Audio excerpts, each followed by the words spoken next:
it's time to start. Welcome everybody to our today's event, co-organized under the leadership of U-CERT project and EPB Center on the topic of building energy performance certificates, convergent evolution. This is a jointly organized web workshop together with all the ongoing Horizon 2020 projects from the next generation energy performance certificates cluster. You can see all of them listed in alphabetical order in the footer, and I will name them D2EPC, EDA-ICE, ePanacea, EPC Recast, QualityPC, of course U-CERT, and Extendo.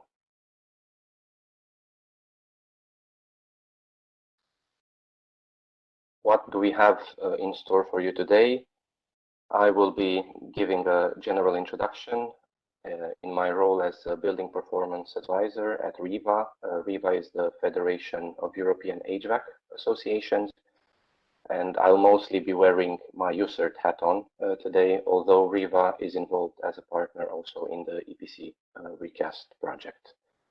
Following that, Dick van Dijk will deliver the keynote on how the set of EPB standards supports convergence and coherence. And then we get to the, how I like to call it, the juicy part of the event. As you can see, we allocated roughly 1 hour for a lively exchange, which will be moderated by Jaap Hogeling, covering the entire cluster of Horizon 2020 projects, and you have the link in this slide where you can learn more about the joint activities, recordings of previous events, and also individually each project. We have our guest panelists from the projects, Panagiota Hatzipanagiotidu, representing D2EPC, Michal Zbigniew Pomianowski, representing EDA-ICE, Maria Fernandez Boneta, representing ePanacea, Olivier Grelou, representing EPC Recast, Stefanie Vesela, representing QualityPC, of course, Dick van Dijk with a second hat today, representing U-CERT, and Lucas Kranzel, representing Extendo. Just quickly to recap the outline of our today's web workshop. We are now in the situation of having more than 30 different building performance assessment methodologies across EU member states. However, the context has highly changed now in 2021 than 10 years ago when they were first introduced in the EU's member states. Today, buildings are acknowledged as one of the key focus areas to deliver the European Green Deal, and more specifically, the renovation wave strategy. And we really need to get it right this time. A lot of finance will be mobilized in the coming years and decades to finally reach by 2050 the ultimate goal of having a healthy, safe, efficient, flexible, and sustainable EU building stock. Of course, there's no right or wrong, nor better or worse building performance assessment methodology. And ultimately, building physics or building science in general is the same globally. So it's now the moment in time where we need to see, can we really walk the talk?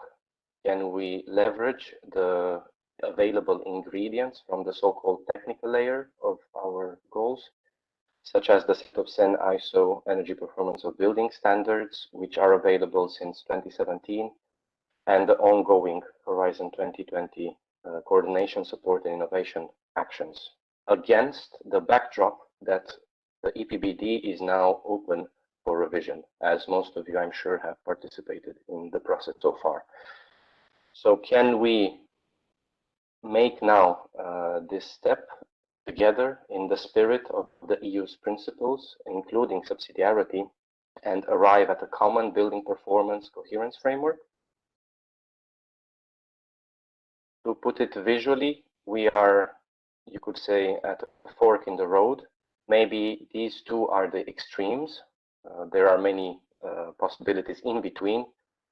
However, we would split them of just building back better, so business as usual, just improving what we do, in a way going fast, going alone, can we now make a full transition and build forward together, which is highly likely to support us to go far.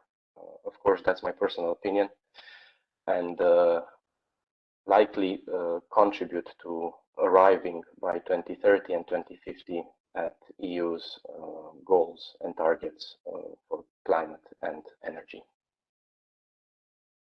Please, if you have any contribution, please use the chat box so that we can easily differentiate. And if you have questions that come to your mind during the event, please drop them in the Q&A box. That will make it easier for us to manage a smooth running event.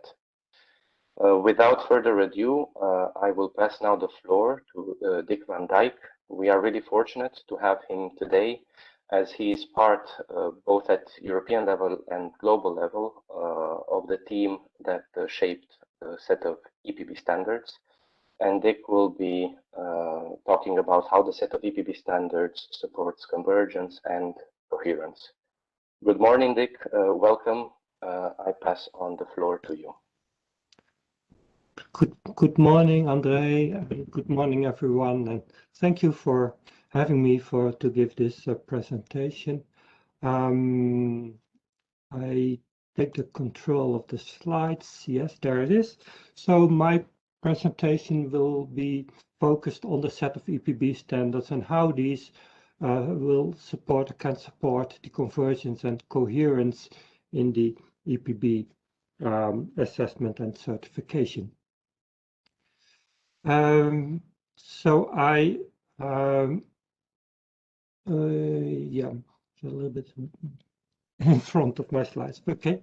So my background is given here, some relevant facts, but you can read them if you're interested later on in the recording of this webinar. So let me start by looking at how this set of EPB standards was developed. That was based on a mandate from the European Commission that was issued in December 2010. The mandate to develop a consistent set of standards to assess the overall energy performance of buildings to support the EPBD.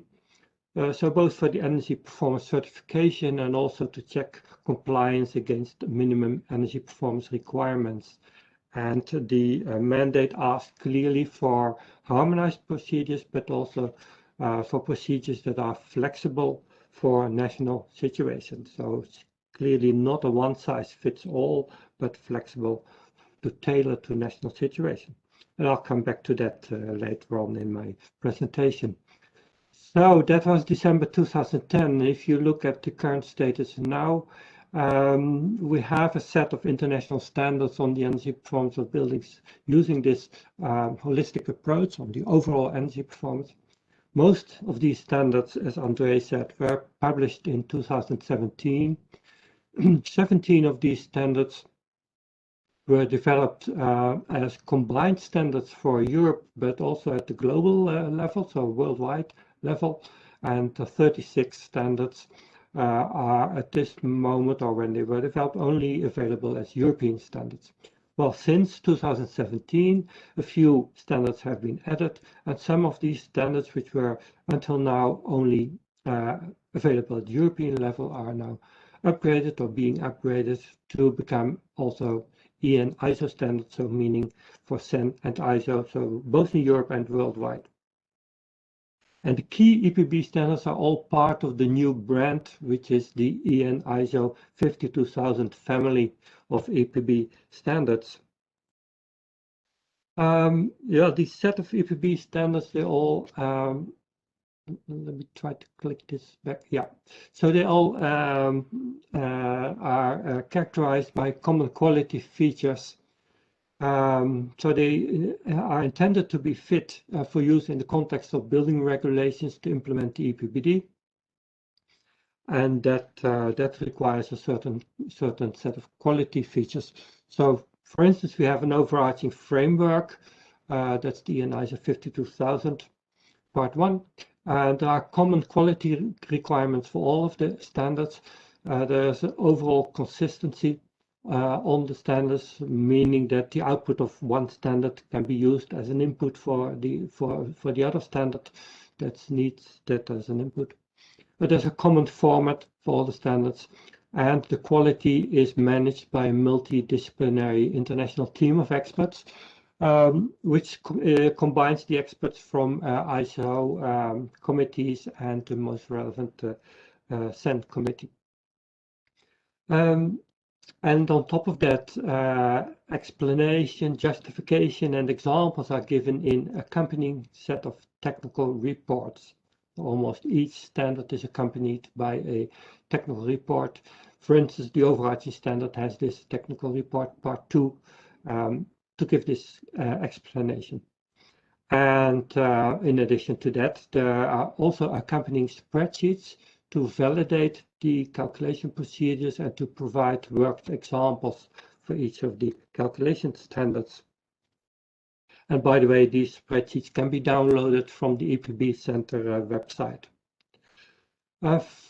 For the set of EPB standards, a modular approach was chosen. So, for instance, this means that there was a clear division into technical topics.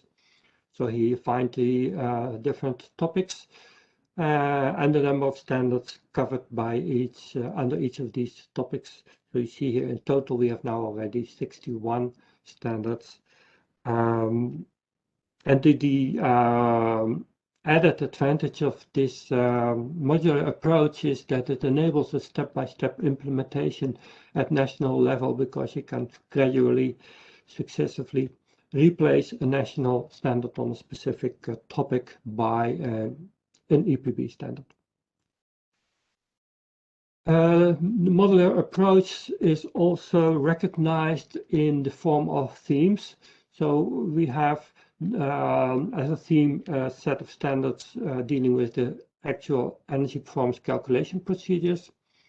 Then we have a few standards on pre-processing, meaning describing the indoor and outdoor conditions for the calculations, and post-processing standards, which gives you the EP indicators, partial or overall indicators, the energy performance requirements, not the requirements itself, of course, that's up to national regulations, but the ways to present the energy performance requirements based on the energy performance indicators, and the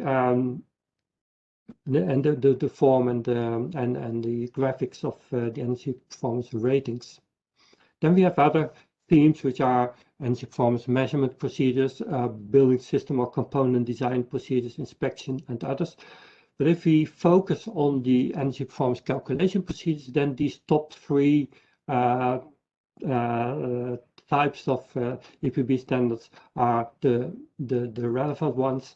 And from these, you could extract about 10 to 15 standards, which are the core set for the calculation. So starting point was 61 standards, but now it's brought back to 10 to 15 EPB standards covering different topics, from heating to the building and the overarching procedures and so on.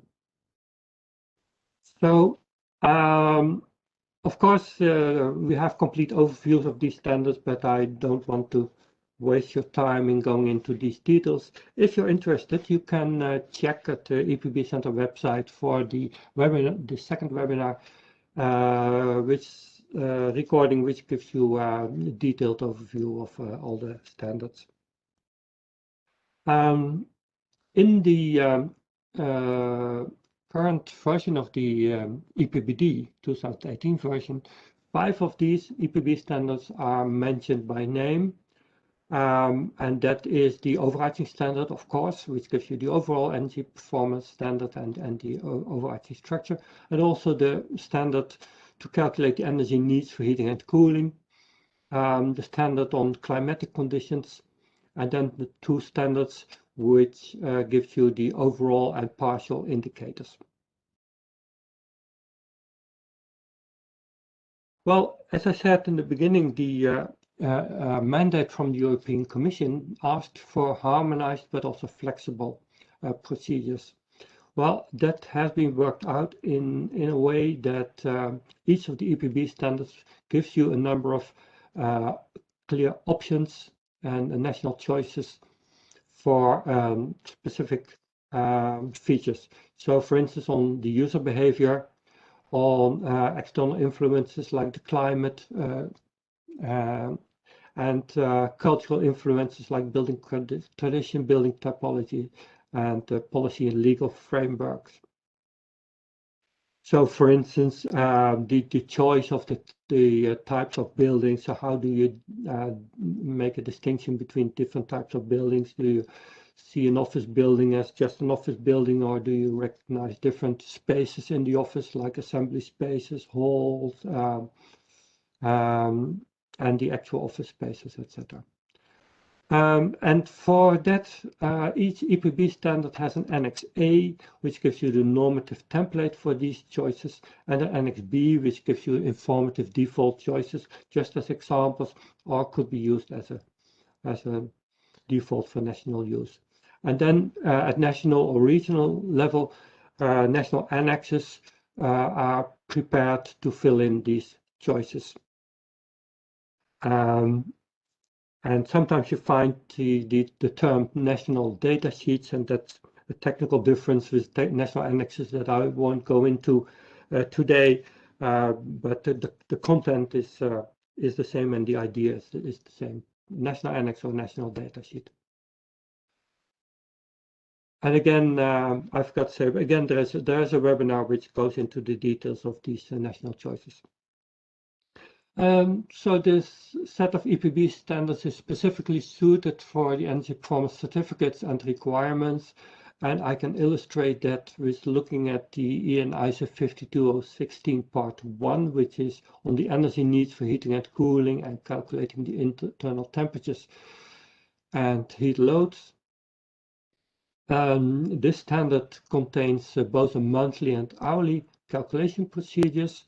And specifically for the hourly procedures, it has been tailored to the goal that it is a fully described, transparent hourly calculation method, but care has been taken to avoid that the number of input data that are asked from the user is making it difficult to assess the energy performance of the building in a reproducible way. So the input data asked from the user for applying the hourly method is not more than for the monthly method. And as you can imagine, the choice between the monthly or hourly method is done at the national level, whether both are allowed or just one or the other is allowed. But anyway, for the regulators in the country, it is made quite easy to switch from the monthly to the hourly calculation because the input data remain the same. And in our mind, the hourly calculation is absolutely needed to be able to deal with hourly interactions, with innovative solutions, and also to see the impact of the energy performance on the thermal comfort. For instance, in case of absence of cooling systems, or in case of undersized systems. And again, you can find details in one of the webinars at the EPB Center website. Speaking about the need for convergence, if you look at the plan to revise the EPBD, you can read that one of the aims is to update the framework for the energy performance certificates with a view to increase the quality and availability, for example, through greater harmonization and inclusion of other provisions. So also in the EPBD, harmonization is a term that pops up now in the current plans. So why would you want harmonization? Well, I would say it removes barriers. It enables an efficient and reliable exchange of information. It will ensure a level playing field, and it also stimulates innovation. So if you now look at the other side of the cooperation. So now I spoke as part of the EPB Center team, but looking with my hat as a U-CERT participant, U-CERT project is aimed at better and user-centered and converging EP certificates. So again, looking at harmonization, and I'll get a chance to say more about this in the panel discussion, I suppose, with my hat as a U-CERT participant. This brings me to the conclusion that the set of EPB standards to assess the energy performance of buildings is harmonized, transparent and consistent, specifically suited for the energy performance certificates and requirements, but also flexible to tailor to national or regional climate, building traditional legal framework, modular, which enables a step-by-step implementation, but also it facilitates a regular maintenance and updating to be in pace with the increased knowledge and innovative technologies. So it also fit for nearly zero energy buildings, both new and renovated. It's a big set of standards, but there's only a small core of standards that are the most relevant ones, and others are for specific applications. And so the core part are all part of the ISO 52000 family, which are characterized by common quality requirements for the standards. So if you want to have more information, you can check our website. You find, for instance, under the tab support, a number of frequently asked questions for different themes, a number of short videos with explanations on the standards or on the tools, a number of webinars, overview of the EPB standards, of course, and you can search with search terms the whole website. And even if you're more familiar with the subject, with the EPB standards and regulations, you probably still have a number of questions. So even then you could find your specialized questions at the website. And if you do not find answers to your specialized questions, you can contact us by filling in the contact form for more specific technical support and information. The focus of the EPB standard is to grow in the future, to be able to continue the build-up of services. So the knowledge base will be further expanded. So, for instance, one of the next services you can find at the website will be example calculations of energy performance of buildings using the EPB set of standards, but also an increasing role as a platform to support the sister projects to further facilitate and enable the convergence and the access to high quality EPB assessment procedures and energy performance certificates. And that concludes my presentation, and I thank you for your attention. And I give the floor back to André. Thank you. Thank you very much, Dick, for this really great overview and for the perfect timing, actually. We are spot on 10:25 as in our program. Of course, it's always a challenge to cover everything in 20 minutes. Still, you did a great job. And of course, to all the participants, the EPB Center is available to provide further support as needed. It's time to jump to the lively exchange. As I already said, we will have the moderated panel discussion with all the sister projects from the Next Gen EPC's Horizon 2020 cluster.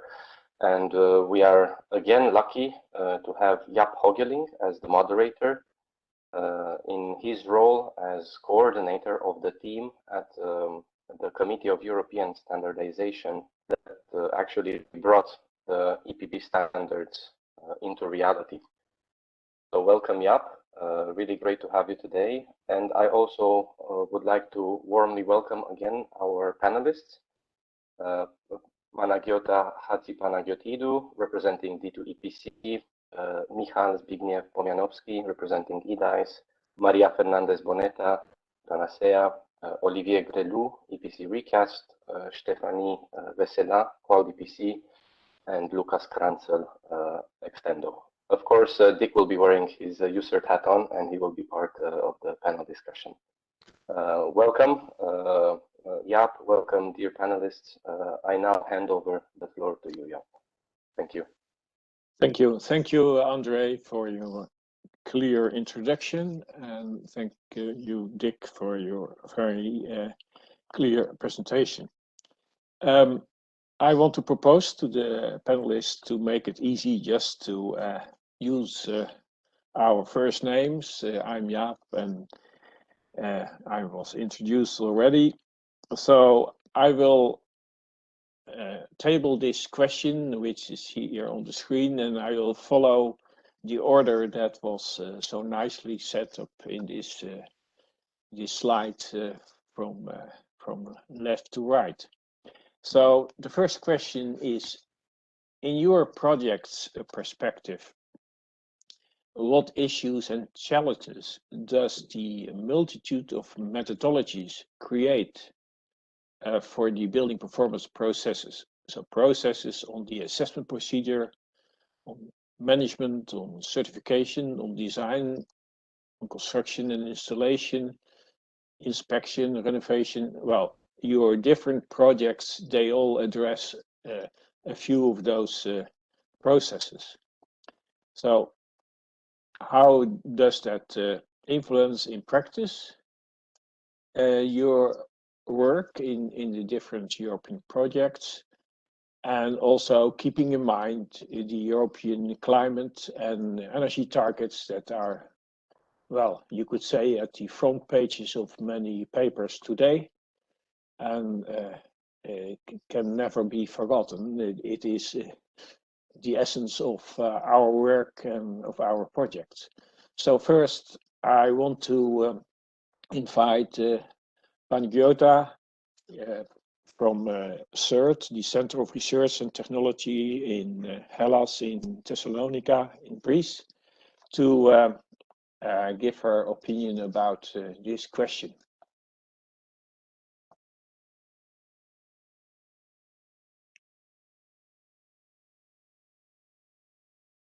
You are muted, Panagiota. Double muted, I guess. Sorry. Okay, that's yours. Thank you. Thank you, Jaap, for this warm introduction. This is Panagiota from CERT, indeed, representing the D2EPC project, and I'm part of the coordination team. Our project started last September 2020. So in our initial activities, we did some desk and field research to identify currently used EPC schemes and methodologies that are employed in European countries for the definition of the energy performance of buildings. And we find out that there are a lot of methodologies, and there are in some cases based on national standards. So the use of different parameters and methodologies wouldn't enable, in our case, a comparative assessment of results in the certification process, and wouldn't be aligned with our project objective to follow an EU-wide approach. And also we think that this is relevant to other parts of the building performance process. Also, for example, the suggestion for renovations that come up with the assessment process, their impact would be different, because the energy savings or the energy consumption would be calculated based on different methodologies. So this impact cannot be measured or compared again. And this also goes to a general perspective. This backdrop introduces some issues in the adoption of European policies and targets, the fact that member states are using different rating schemes and different calculation parameters, it makes it harder actually to follow joint policies. And the same goes for the climate and the setting goals for energy savings. Because again, the calculation of the impact of the different measures on energy savings will be based on the methodology used by each member state. So this would probably result in different estimations of the actual impact of the energy policies in the end.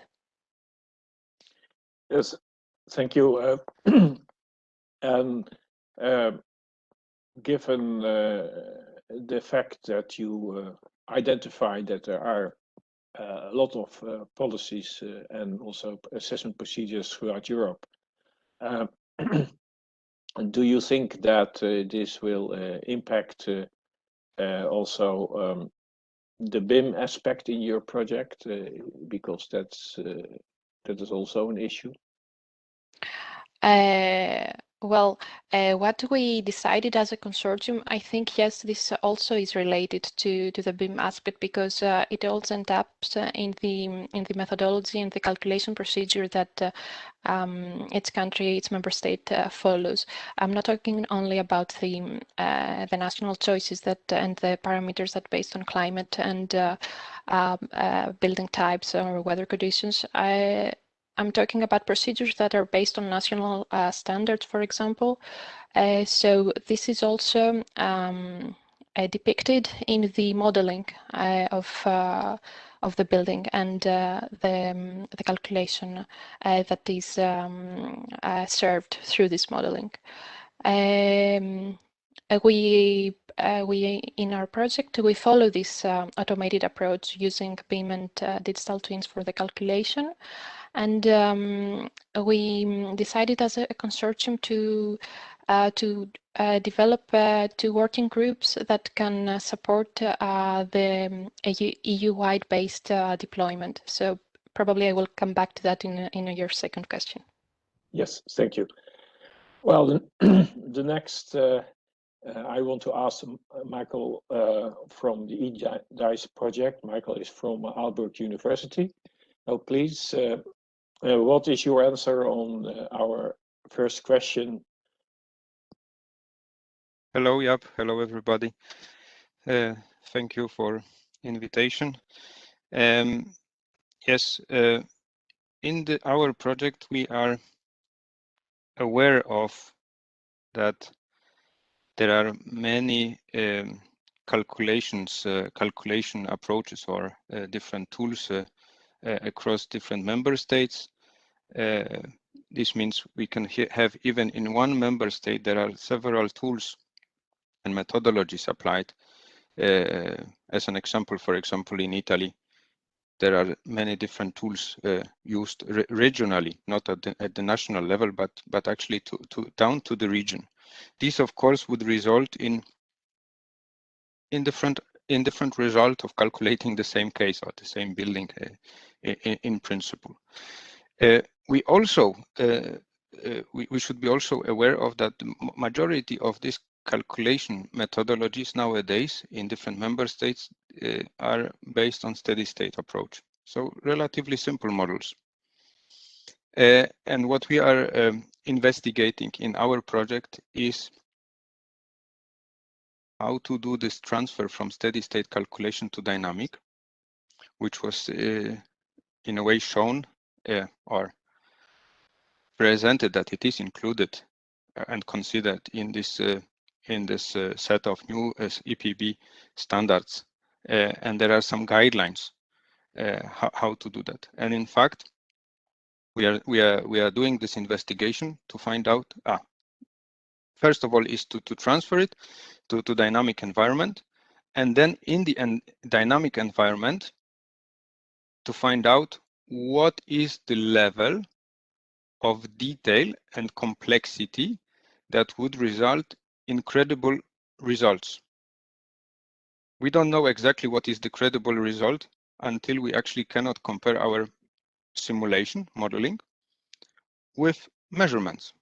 We first begin to know what is the credibility of our modeling when we have references. So this means we have to do investigation of the necessary complexity of the modeling, at the same time having also the measurements at place from the buildings. So these are the two things that we investigate in our project: the complexity of the models supported by the measurements. Yes, to add on top of this the question, I think the set of the standards that that Dick has presented, they are very valuable guidelines. So we begin to use them actually to have a concrete foundation about, for example, the loads that we use in the model for standard approaches. This we will have to, however, modify it, for example, if changing from standard calculations, so with standard boundary condition and standard loads, if we want to change to actual performance of the building, this would have to be modified. And this is a little bit unknown area, how to do that, and what is the complexity of the models, what is the zoning, and how to possess actually the credible input parameters in order to change from standard to actual. So this is the part that we will investigate also with respect to measurements. How can we derive some of the inputs and how to do that in order to get a better credibility of the calculation methods. Yes. Yes. Thank you very much. Well, beware, as Dick said, that the EPB Center is available for you if you want to ask questions about the use of EPB standards in this dynamic way, because I'm sure questions will pop up, and I agree that it's not that obvious how to solve, to give all answers. Yes, but thank you very much for your explanation. Yes, thank you very much. The next, I will ask Maria about answering the questions in relation to your project. Maria is from CENER, the National Renewable Energy Center in Navarra, Spain.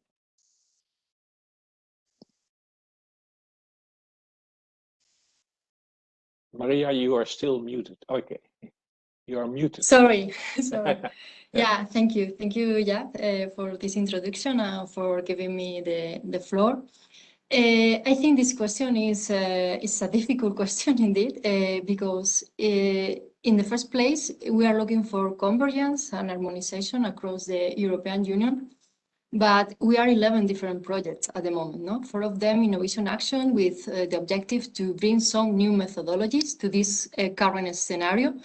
What basically means that without a specific guidance and collaboration could imply less convergence, no? In fact. So I'm going to try to give my best answer on this.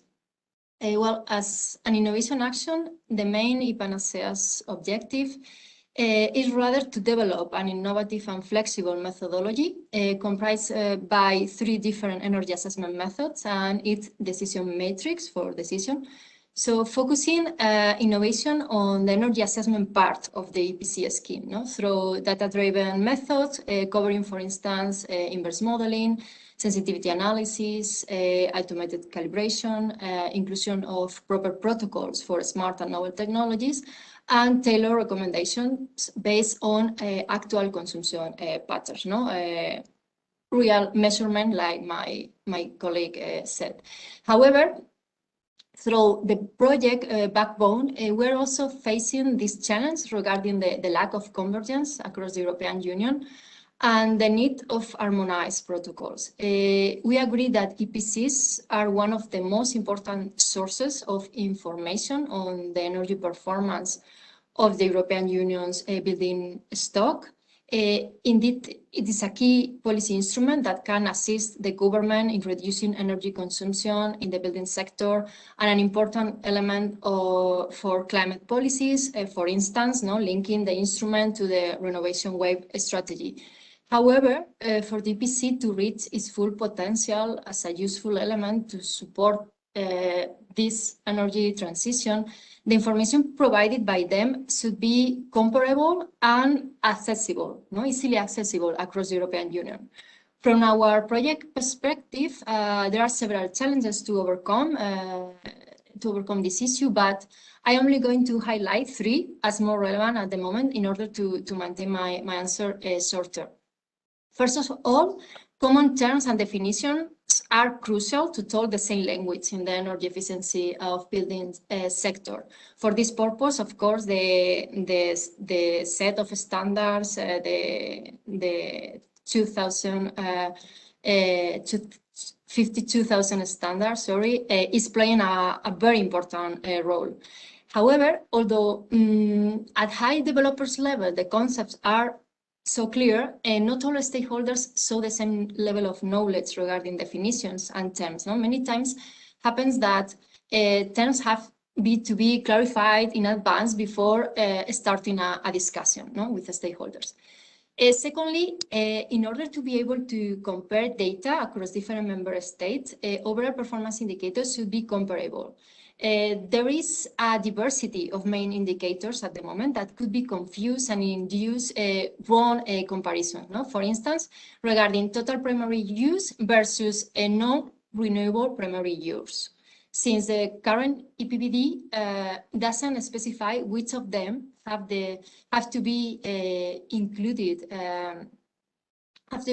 in the EPC schemes, some methodologies at member state level include both, but others only one of them as main indicator for rating. So it will be very helpful that the revision of the EPBD clarify also this issue. Besides, regarding the normalization procedures of indicators, this is a tricky issue, because it should be better harmonized, since the proper definition, for example, of the floor area under consideration has a huge impact on the final value of the overall performance indicator. Finally, information well-defined and comparable, as I previously said, should be easily accessible. Introducing, for example, at its member state level mandatory databases, following standardized formats for automated information exchange between all member states, and specifically with the European Commission, of course. We also could talk about calculation procedures and rating systems and so on, but this could be too long for this session. So this is all from my side regarding this question for the moment. Thank you so much. Thank you, Maria, for your clear explanation. Actually, you touch the issue that all the standards are developed with this national possibility to use the national annex to fill in and to show which assumptions you have in your assessment procedure. Regrettably, not all member states did this until today. We also published a new standard, the 17423, on the description of the primary energy factors and CO2 emission coefficients, which could also be of help for member states to declare what assumptions they use in their certificates to express the energy performance so that you can really compare. But I agree totally with you. At this moment, this is a challenge. Thank you very much for your reaction. The next question is this question is for the next person, Olivier Greslau from CSTB France. Olivier, what is your reaction on our first question on how this your project deals with the different methodologies that are in Europe? Thank you, Jaap, and good morning to everybody. I hope that you can hear me well. So I'm Olivier, coordinator of the EPC Recast project and working at CSTB, the French Scientific and Technical Center for Buildings. Maybe just to introduce again very quickly the EPC Recast project, we have a specific focus on the project, which is to work for two target groups. So the first one are the EPC assessors, and the second one are the building owners.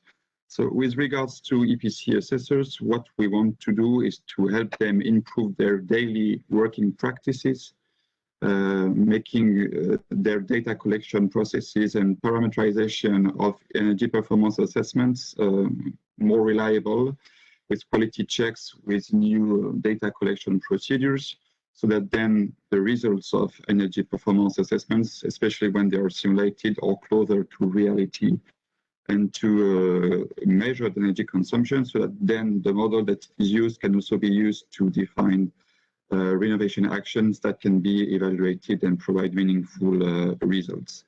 And the second target of the project is to improve the renovation recommendations that you have on the EPC, so that then the EPC could be one of the center points to help building owners undertake deep renovation projects. So as said before by several coordinators, it's true that we have different national calculation methods from between countries and even at regional scale. We are not proposing a new calculation method or harmonized one in the project. What we want to do is to try to find a kind of convergent, harmonized minimum data set that should be improved for parameterization of calculations, and also a set of practices to collect data and then to check all the steps when doing the energy performance assessment. So the idea is to, what we think at EU scale is that what could be harmonized is the way EPC assessor work for the key, I think the key elements that impact the results of the energy performance assessment. And this is something maybe we can work with the help of EPB standards, but we will talk about that in the second question. So maybe just to provide an example, if we talk about the heat distribution losses in a given building, either evaluated or not at all in a given national calculation approach. If they are evaluated, are we using maybe an average efficiency ratio or default values? Or do we use the length of the pipes and heat losses that should be computed in a given building? So since we have different practices, what we want to do is to improve on-site inspections, for instance, so that when the EPC assessor goes on-site and maybe evaluates the geometry of the building, this information can be used in a different way depending on the national calculation approach than to evaluate heat distribution losses, for instance. And this can be done for different, physical parameters and phenomenon that you have in energy performance assessment. It could be done to evaluate the airflow rate, the ventilation losses. It can be done to evaluate the performance of the heating system. Should we use an average energy efficiency from a similar system? Should we go on site and check on the heating system what is the performance of the system, maybe based on a data sheet associated with this given system? Would we collect energy efficiency from eco-design databases? So once again, the idea is to have different practices of on-site data collection and through digital tools, but then we can have rules that can help the EPC assessor convert this information into parameters for the energy performance assessment. So this is what we try to do in the project. We cannot do it for all phenomenon in energy performance calculations, but we try to have this minimum set of rules and quality procedures to improve working practices. Thank you, Oliver. It's clear that you have a challenge to make a choice what you want to look at, and we are very anxious to look at your results. Thank you again. Next, I want to ask Stephanie from the German Energy Agency, DINA, and how she looks at our first question on the multi methodologies that are around in Europe. Well, thank you, Jaap, for the introduction.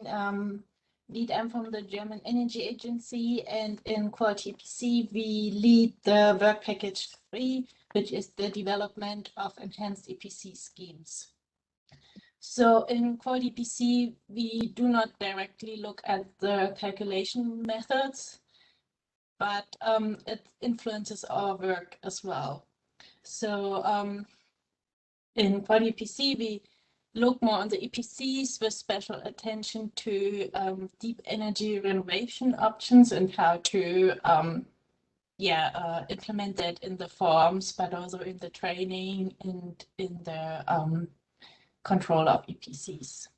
So, but of course it impacts our work, and one is that it was really hard to get a good cross-country definition of what is actually deep energy renovation, because you can't really put a number on it because the numbers are very different, because the calculation methods are very different. Also, we try to achieve a more or less universal EPC form template, and there one of the big issues is to actually have a similar scale in our countries, because the values that are displayed are very different. So they look similar with the color schemes, they go from green to red. That's very similar, but the actual values displayed are really different and can hardly be compared. So that's also something our stakeholders, especially from the financial sectors, which really would like to look at real estates from different countries, so they find it really difficult to compare those things.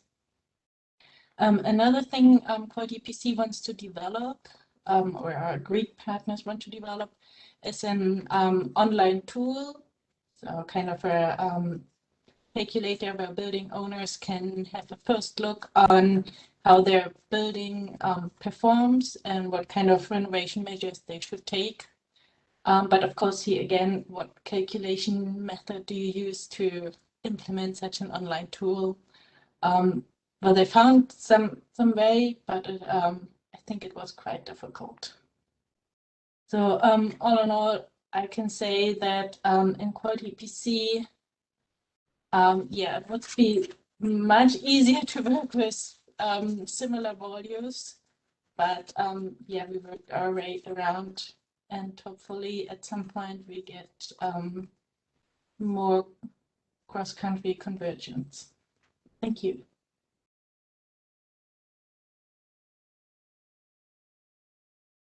Thank you, Stephanie, for your explanation. The next on our list is Dick van Dijk. You could say a few answers on that. Yes, thank you, Jaap. From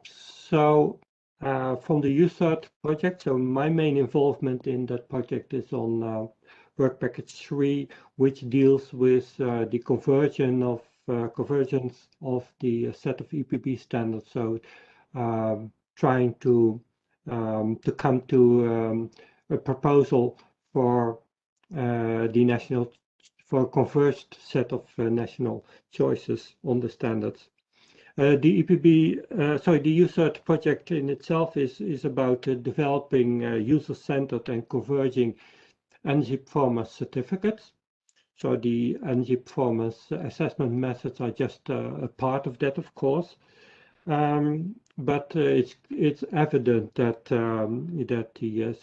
the converged energy performance certificate requires, as others also said from the other projects, requires a converging of the assessment method to get comparable indicators and ratings on the certificate. And I could add, like Maria said, some things look very simple, but could be have a tremendous influence, like Maria said, the useful floor area, or the floor area you use to get the energy use per square meter. If in one country you include, for instance, a large area of only moderately heated spaces as part of your floor area, then you have a large floor area and the energy performance per square meter is much lower than for other countries where you would say, well, this moderately heated space is not included or only partially included in the floor area. And that also is directly connected to differences in the conditions of use for the different spaces. So yeah, so the most important factors are how do you deal with the surplus of own produced renewable electricity? Do you appreciate in your energy performance that part of it is used in the grid, exported to the grid, or do you not appreciate that? Of course, the primary energy factors. And as I said, the floor areas and the conditions of use are very important. But also things like whether or not you have as a principle that you look at the actual presence of systems. So as I said in my keynote presentation, that you could follow the principle that if a space doesn't have a cooling system, then and then you don't calculate the cooling needs or the cooling energy use. And in other countries, you would say no, we take into account a fictitious cooling system to get a level playing field and the same comfort conditions. So again, this has a tremendous influence on how you look into the energy performance certificate, because if you have if you do not take into account a fictitious system, but the actual system, which might be absent or undersized, then you have a more favorable energy performance, and then it's an absolute must that you also take into account the thermal comfort at the same level for the information, but also, of course, for the energy performance requirements.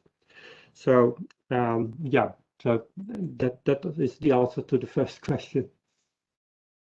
Thank you, Dick. The last but not least, Lucas from the Technical University in Wien, who is reacting on our first question on the multiple methodologies. Yeah, please, thanks Lucas. also from my side for this, for initiating this discussion. Very interesting and important. I think in the Extendo project, we are developing, or let's say compiling, innovative methods for improving, or innovative approaches, I would say, for improving EPCs along 10 different features. And we defined these 10 different features for different indicators, or smart readiness indicator, comfort indicator, how to consider outer air pollution and so on, but also how to make use of EPC data in enhanced recommendations, in EPC databases for financing options and so on. And we're compiling these methods and are testing them in different countries.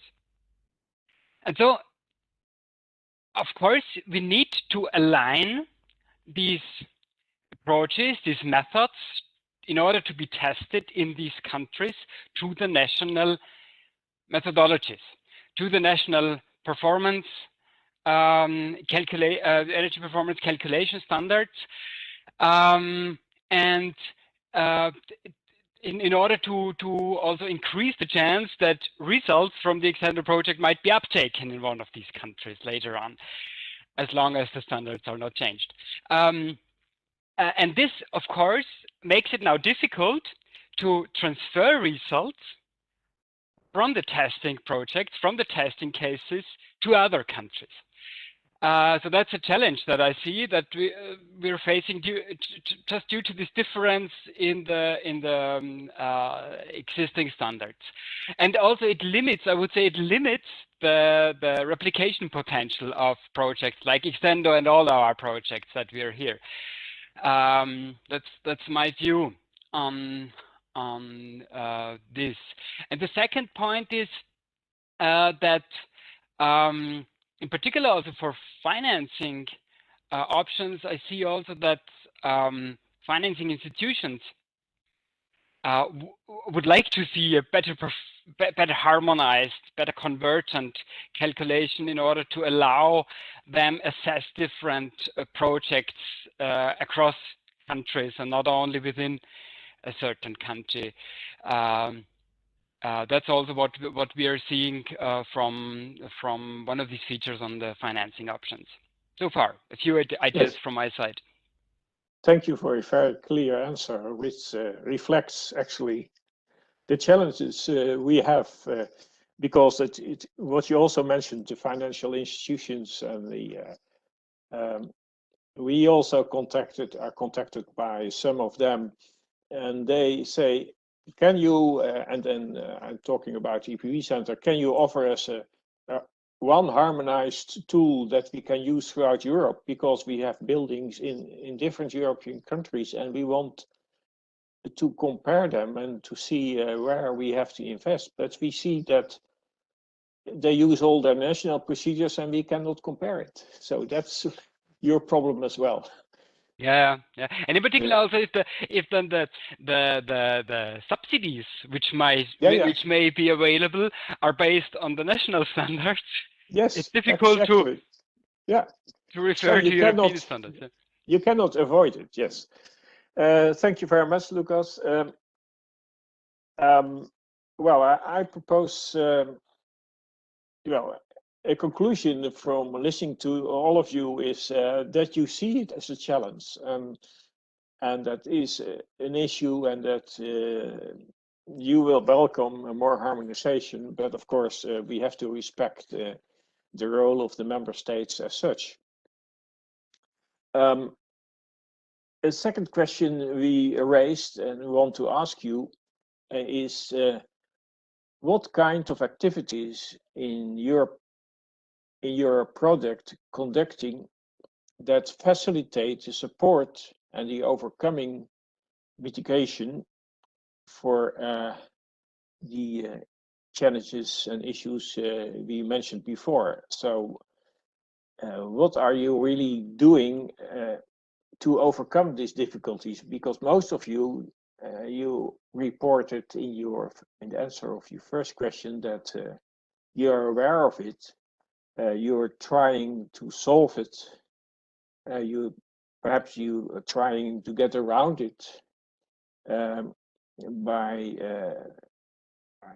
identifying the differences, because most of the projects looks at either measurements or assessments in different countries. So how do you deal with that in your project, and what kind of activities in your project you are conducting to facilitate this issue? So it's more. It is a second question because we ask you now more to be more precise how to overcome it, how to deal with it in your project, and how you perhaps could give some advice towards more harmonization. So first I want to ask Pani Giota to react on this second question. Yes, thank you, Jaap. So D2EPC is a project for enhanced quality user awareness, and we envision to deliver a dynamic assessment of buildings that is based on their operational performance and includes multiple indicators, novel indicators that affect the smart readiness, the LCA and financial aspects of the building. So our vision is to enable or support an EU-wide deployment and motivate towards going together faster, as the motto of most of our workshops is, and there is a reason for that. we anticipated these challenges in the beginning, and this is also stressed out from the work from the previous projects that are already running in this topic. So we decided as a consortium to formulate actually 2 working groups. One working group is focused on the asset energy performance rating of buildings, and the second working group is focused on the operational energy performance rating of buildings. So the aim of the first working group is to deliver a dedicated tool for the asset rating that is based on methodologies from according to existing European standards, the ISO 50000 series in particular. So we want to build on something solid, something already delivered and harmonized, and collect inputs and parameters, coefficient data from the member states. As member state as possible. Of course, the focus is on the use cases of the project, but we are trying to gather as many as possible. And the second working group is also focused on the operational rating, which is more challenging, I would say, because there is not a dedicated procedure for the assessment. So we are trying to see the procedures that are followed in the member states that follow operational rating or a hybrid mode, enable asset or operational both, and document the existing practices, what parameters they calculate, and define the parameters that we are going to use in our project based on standards, and additional indicators that we wish to include in order to enhance the quality and user awareness. So this is a first idea of how we approach this challenge, and all this information will be retrieved through BIM files. So this the next step is to automate this calculation procedure and parse it into BIM models. Thank you for this answer, and also for your clear statements on how to approach this. Thank you for that. Next is Michael. Could you elaborate on this second question and explain to us how you, which activities you are conducting in your project to challenge and to overcome? Yes. Well, we like Panagiota, we also do the assessment, asset assessment in the calculation tools in here, and we do also the measurement assessment of the building. In the asset assessment, we are not developing the tools. We are basing our activities on existing open access tools, such as, for example, Energy Plus, having being well based in the modeling environment. In here, what we are delivering is we want to provide some relief to the assessors or evaluators by showing that it's possible to automate some of the actions. When moving from steady state to dynamic environment of modeling, there is more burden for the person who performs the calculation. So we want to show that it's possible to automatize some of the processes. This would be done, for example, in Python coding, so that it's automated. Some of the scenarios can be automatedly performed. The second part about the measurements, here it is a little bit, as Panagiota said, here it is a little bit less defined how to do that. well, we define different levels of monitoring that is will be performed in a number of demonstration buildings. And from these different levels of monitoring, we hope we will have a lesson learned what is the adequate monitoring required to match the modeling and to say that we can say the modeling is credible. So here we simply define different levels of monitoring. Some of them are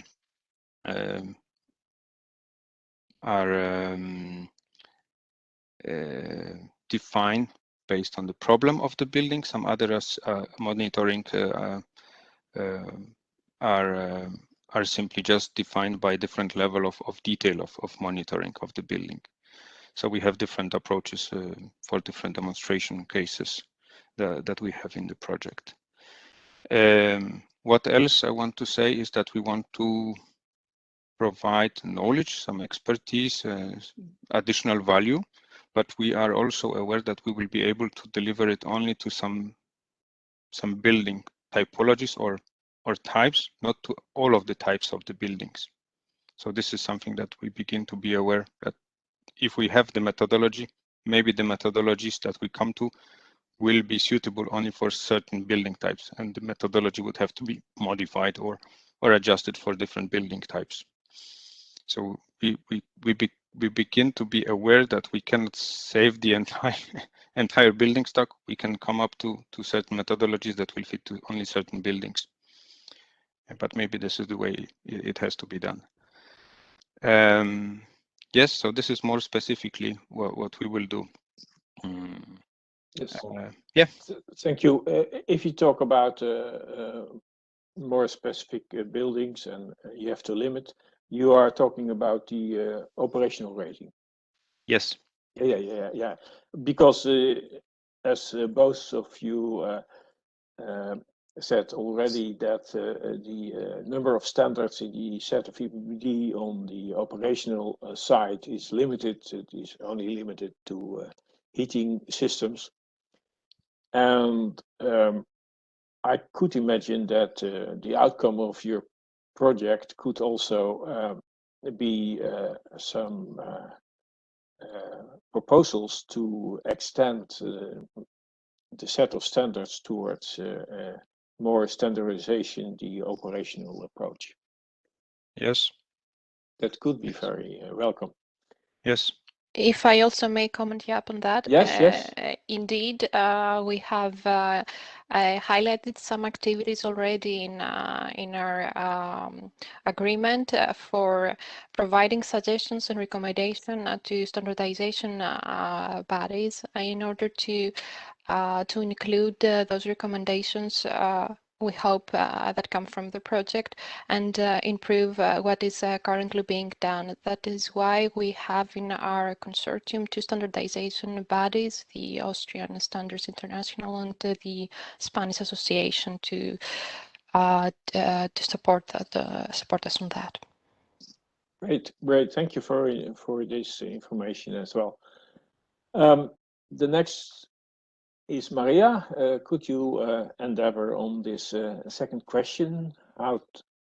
Which particular actions you took in your project in this respect? Okay, thank you, Jaap, for giving me the floor again. Okay, first of all, we have developed a strong network for cooperation and obtaining feedback across the European Union regarding carry EPC schemes, which enables the identification of needs from different perspectives. For instance, from policymakers, building end users or owners, professional associations point of view. This network also allows the cross-analysis of differences, but also similarities between EPC schemes at member state level. This enables the harnessing of synergies between current EPCs across the European Union and the IPANASEA methodology under development. With this objective, in the first place, IPANASEA comprises 10 organizations from 6 different countries. That is to say, Austria, Belgium, Germany, Finland, Greece, and Spain. We have built a strong link to these countries that allows developing a cross-analysis of the key EPC aspects, such as methodologies for energy performance assessment, definition of overall performance indicators, partial performance indicators, other additional indicators, the rating systems, and tailored recommendations for energy conservation measures and so on. Secondly, to cover the whole European Union project scope, we extrapolate these internal discussions at consortium level regarding these key aspects to our regional exploitation boards. We are managing 5 regional exploitation boards covering the whole European Union through 5 geographical regions comprising European policymakers, certification bodies, consumer associations, professional associations, and so on. I invite you to visit our project website at epanacea.eu, specifically the REPS section, to identify the regions covered by each regional exploitation board. What are southwestern, western, central, northern, and southeastern regions. At the same time, we are checking all the time the EPB standard set, trying to follow its guidance as much as possible during the whole project, in order to ensure appropriate terms, definitions, normalization procedures, type of assessment, rating systems, and so on. And finally, in line with the necessity of available databases and standardized formats for information exchange, we are also working on that through the ePanacea online platform, so-called SEPA, Smart Energy Performance Assessment Platform, where we are going to integrate the whole ePanacea methodology, which comprises several data-driven and smart methods for accuracy improvement of the results, as well as a database to storage all data related to these procedures or methods. So that is.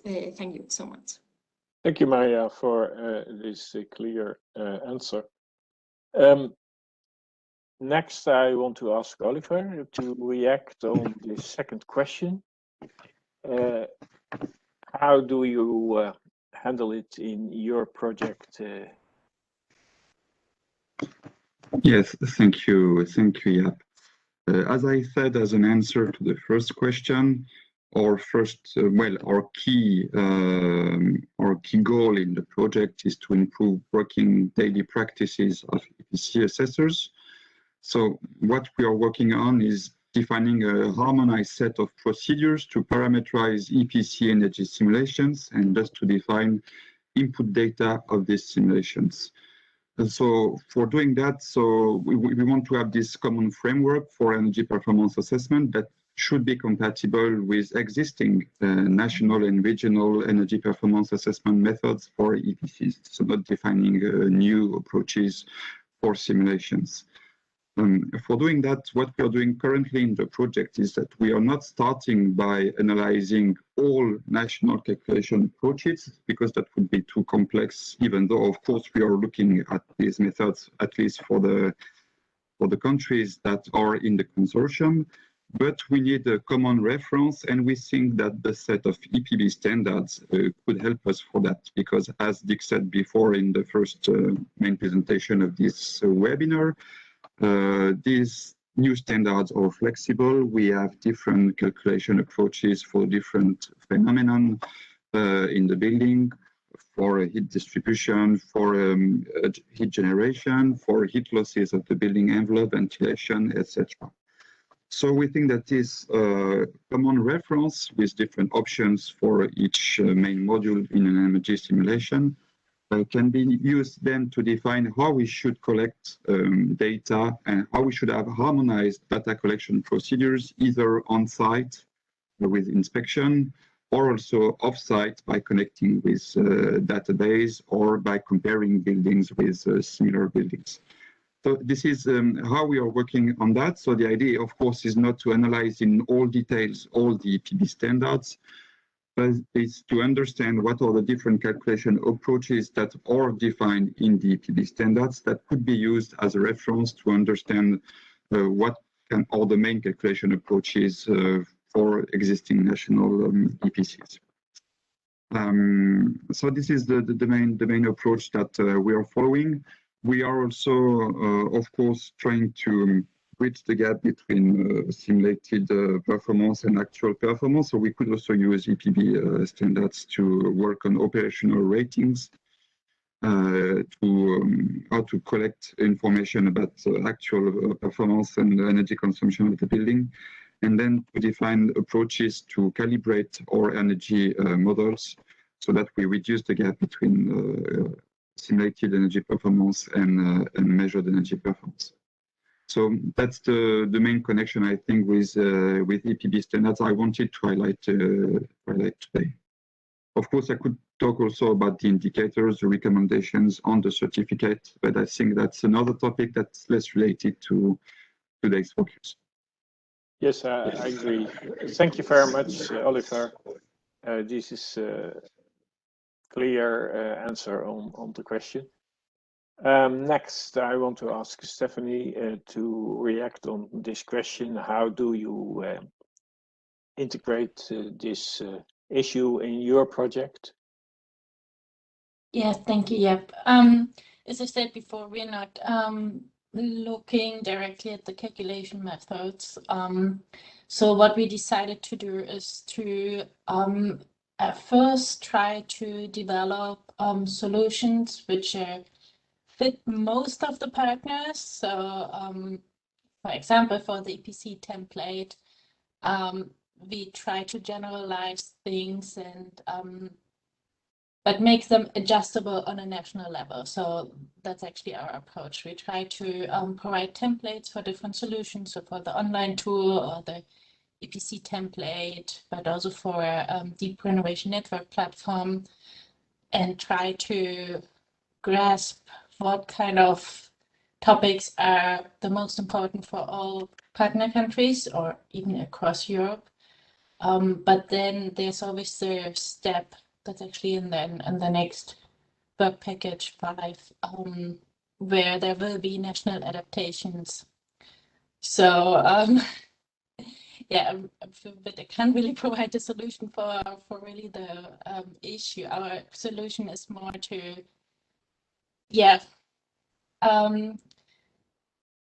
converge as much as possible, but also look at national adaptations, as I said before.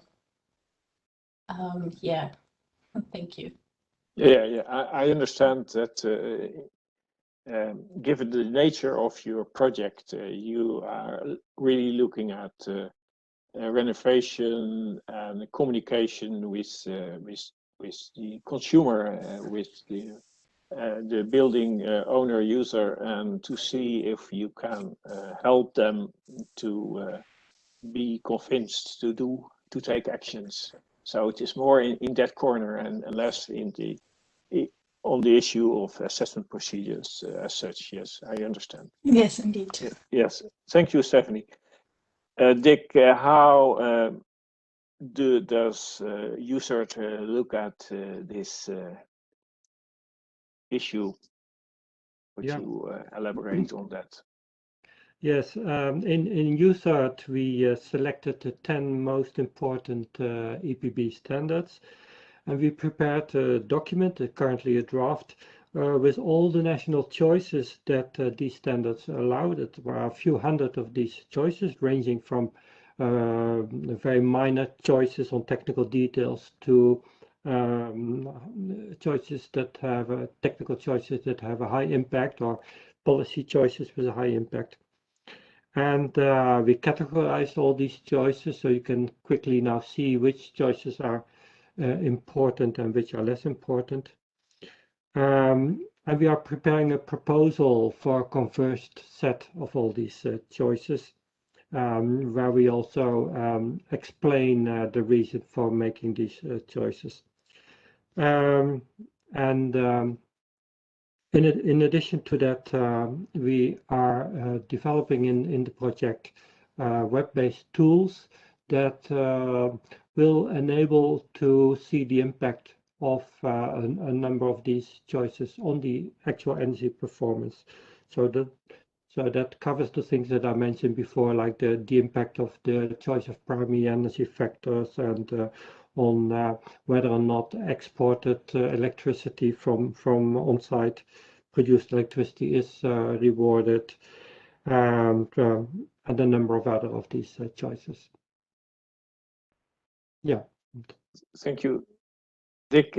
So does that mean also that this information could also be valuable for several of our panelists? If I listen to their answers, yeah.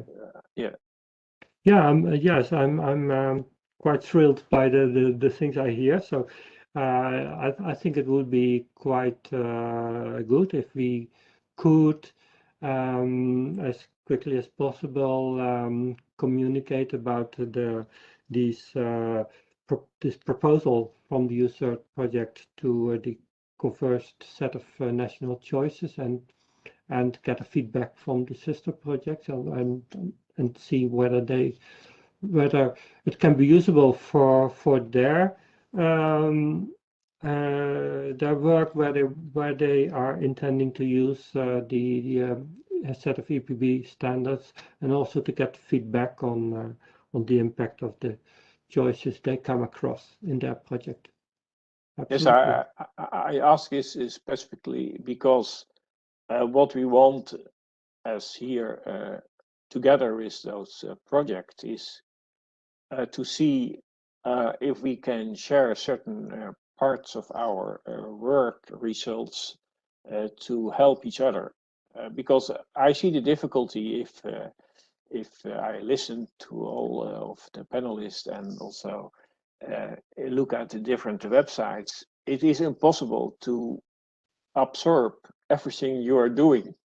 So it's, but perhaps based on this communication, we could learn from each other which data, which information might be of great interest of one of you or certain projects, or perhaps more projects, and we should share it more frequently and perhaps before we finish a project, because that's always the issue, that you want to finish the project in time, and then okay, then all the reports come, but meanwhile these results are already on the table for a year or longer, and they could have been used by others.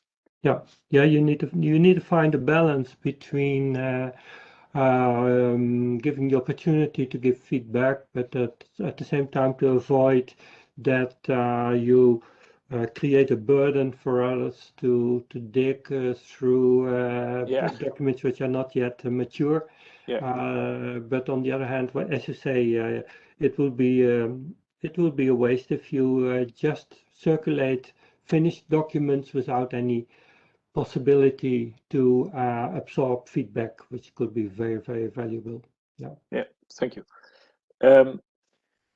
Lucas, yes, you are the last again, but that's the slides from Andre, so we cannot change that. But Lucas, could you react on our question? Yeah. Thanks. So no problem with being the last one. I think it was our choice for the acronym of Extendo with the X being last in the row in alphabetical order, but that's perfectly fine. So I'm thinking of two activities that we are carrying out in this field of convergence and so on. The first one is that when the development of the methodologies in our project for the different indicators started, and when it was also then finally decided where the test projects will be, in which countries will they be, colleagues from Vito and at our university collected all the different parameters needed in these different countries for calculating the EPCs, and of course this collection of parameters shows the similarities, but also the differences. And while I don't think that this, I don't know, extremely contributes to convergence as such, I think it is a contribution in that sense that it contributes to transparency and clarity, at least for these selected countries, in terms of the related these parameters which are similar or different, and thus also limits the application and replication of methods developed in our project for other countries. That's the first point that I wanted to mention. The second point is that I remember when we wrote the proposal, we were already discussing this issue of convergence quite intensively. And, you know, when you're writing the proposal, we all know that you go through each and every word in the call text, and there was this clear convergence word listed in the call text in the work program of Horizon 2020. And frankly, we in our consortium were not very confident that, at least during the time frame of our project, this convergence step will happen. So what we thought is,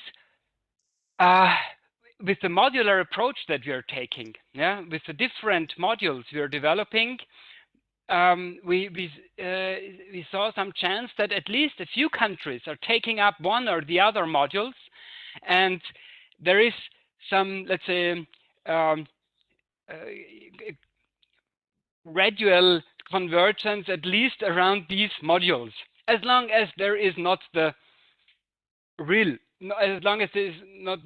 real convergence with the harmonized standard across European countries.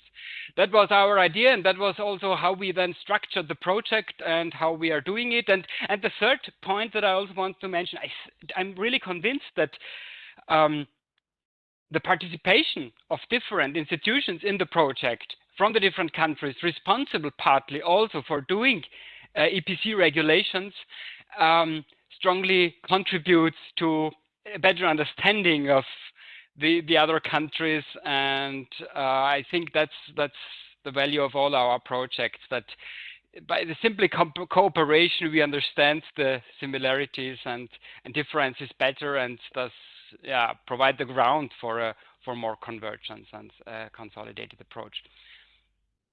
That's it from my side so far. Yeah, thank you, Lucas. Did you also notice that certain choices in certain countries are just arbitrary, are just made by coincidence, are not really based on well, you could say science, or it's just the way they do it. I'm convinced that this is the case. Yeah. So it should be very interesting to see that and to see also an oversight of that, and perhaps motivate the different players in your project and other projects to rethink it, and to see if we can come to a level of harmonization. Because we always talk, when we talk about energy programs and buildings, we say, okay, in the different countries we have different traditions. Of course, the physics is the same, but we have different way of having buildings, using buildings, but also different traditions in awarding certain properties of buildings, and awarding certain behavior of people. So that there are differences, I'm sure, but as long as we can make them transparent, as we also do and try to do in the U-CERT project, it's not a problem. But that's of course the challenge, to make them well defined and transparent. But thank you, Lucas, for your answer.